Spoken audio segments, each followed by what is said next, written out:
there is an odd difference between people who are in white racism, especially since the 1970s when white racism ceased to be a mainstream belief system. Okay, and that oddity, one of several oddities, but a major one that needs to be discussed, is that the rank and file of white racists tend to be anti-Black, but the leadership tends to be primarily anti-Semitic.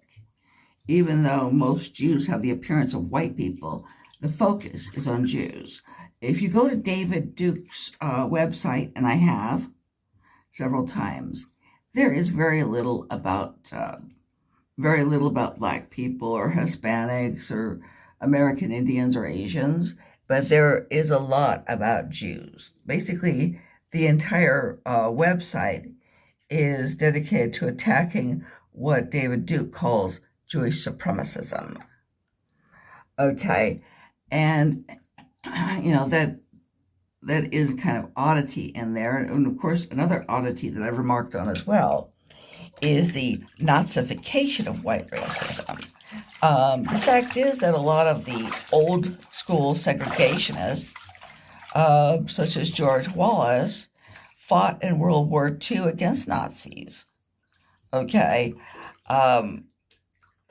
and so there's an irony there because so many of those segregationist men, from 60s and 70s had served in World War II.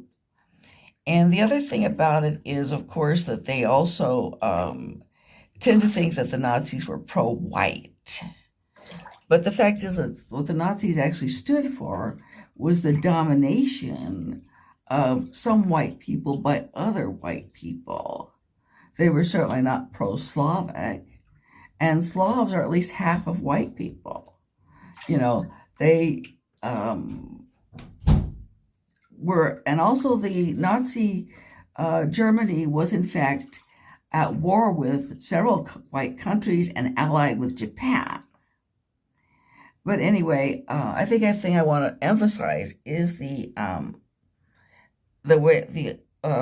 way that white racism has taken a kind of bizarre turn, and the oddity of the people who call themselves white racists, but reject, or white nationalists, or not white racists usually, but white nationalists or separatists or whatever, and reject the idea that Jewish people who have all the physical characteristics of white people are in fact white people. Hope you like hearing that. Well, subscribe. Tell other people about me. Help me grow my social media presence. Thanks.